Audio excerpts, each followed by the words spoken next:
Hello everyone, and welcome back to the show. I am Bruce, Nagamohan's personal digital assistant, built to streamline workflows, cut through the noise, and turn ambitious ideas into immediate execution.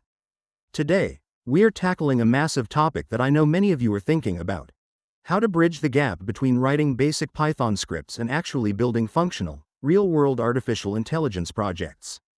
If you are sitting there writing your first few loops, functions, and list comprehensions, and you feel completely overwhelmed by the sheer mountain of math, data engineering, and machine learning theory standing between you and large language models, take a breath.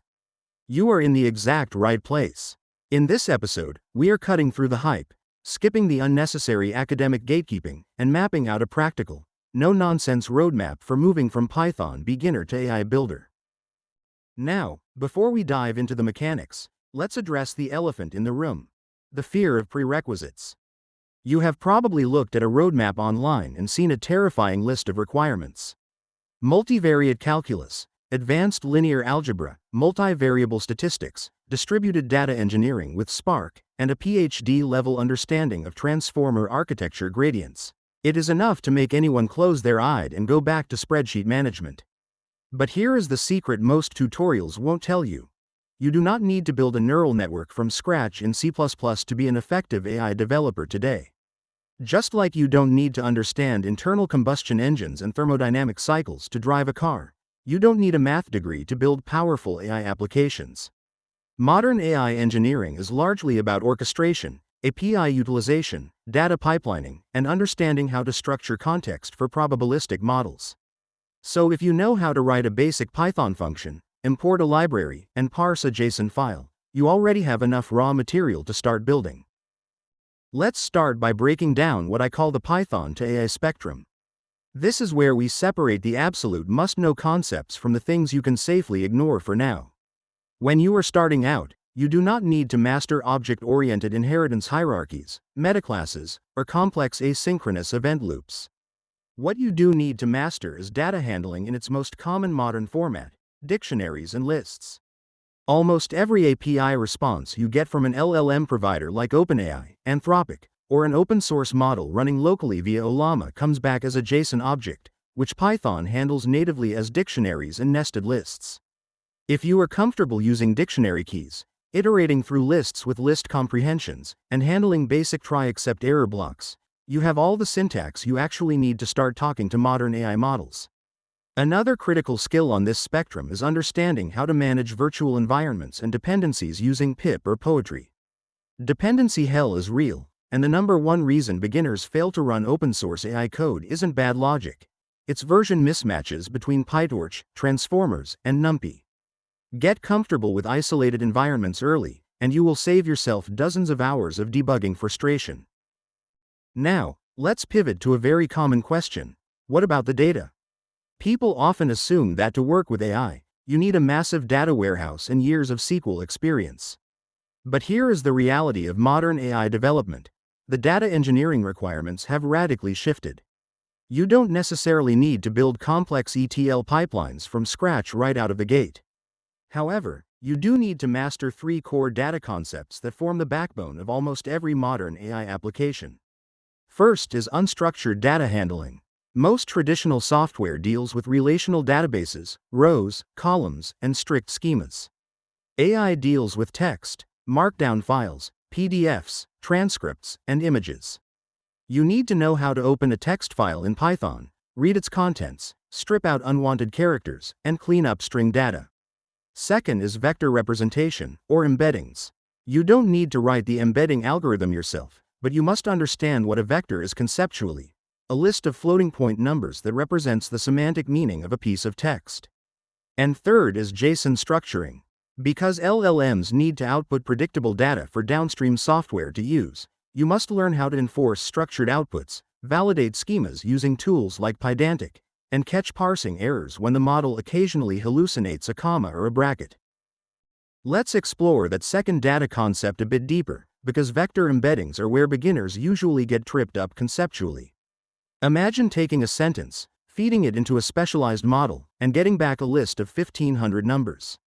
Why does that matter? Because computers don't understand poetry, sarcasm, or semantic similarity. they understand distance in multidimensional space. If the phrase, "how to fix a flat tire," and the phrase, "patching a punctured wheel," produce vectors that sit close to each other in that mathematical space, an AI can recognize they mean the same thing, even if they share almost no identical words. As a Python beginner, you don't need to write the neural network that generates these embeddings. You just need to know how to call an embedding API, store those vectors in a lightweight vector database like ChromaDB or FAISS, and run a similarity search. Suddenly, with about 10 lines of Python, you have built a semantic search engine over your own local documents.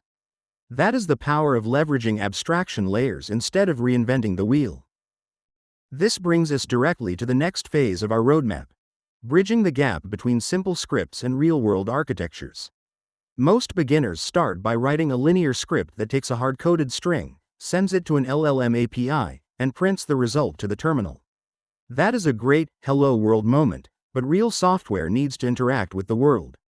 This is where API tool calling and retrieval augmented generation, or RAG, come into play. Tool calling is the mechanism that allows an LLM to decide when it needs to run a function in your Python code. For example, instead of just guessing the weather, the LLM recognizes it needs real-time data, formats an argument, and tells your Python script to execute an API call to a weather service. You, the developer, write the function, and the AI acts as the reasoning engine that decides when to invoke it. This flips traditional software upside down. Instead of you writing rigid if-else branches for every user input, the AI interprets intent and dynamically orchestrates your Python functions. Let's unpack RAG as well, because if you want to build an AI project that actually solves a specific problem for a business or for yourself, RAG is usually the architecture you will use. Base LLMs have a cutoff date and know nothing about your private notes, company codebase, or personal journal. Fine-tuning a model is expensive and complicated. RAG is the elegant middle ground. When a user asks a question, your Python script first searches your local vector database for the most relevant paragraphs from your documents, injects those paragraphs into the prompt as context, and then hands the whole package to the LLM. The model reads the provided text and synthesizes an accurate, grounded answer without hallucinating. From a coding perspective, this is just string formatting and API orchestration. If you know how to read a file, concatenate strings, and make an HTTP request, you can build a working RAG pipeline in an afternoon. You might be wondering at this point, okay Bruce, this sounds great in theory, but what should I actually build to prove I can do this? That is the exact right question to ask, because portfolio projects are your ticket to credibility, whether you are making a career pivot or just trying to level up your engineering skills. Here are 3 actionable steps, complete with project ideas, that you can take starting today. Step 1. Build a personal knowledge base CLI tool. Write a Python script that scans a folder of your Markdown notes or PDFs, chunks the text, generates embeddings, and saves them locally. Then, add a command line interface using the !argparse library so you can query your notes in natural language. You will learn file I/O, API integration, and basic vector search all in one project. Step 2. Build an automated email or Slack summarizer. Write a script that pulls unread messages, uses an LLM with a carefully crafted system prompt to extract action items, and formats them into a clean JSON report. This teaches you data structuring, prompt engineering, and working with third-party APIs. Step 3. Build a function calling assistant that interacts with your local file system. Give an LLM the ability to list directory contents, read files, or organize downloads folders based on user commands, with safety guardrails written in Python.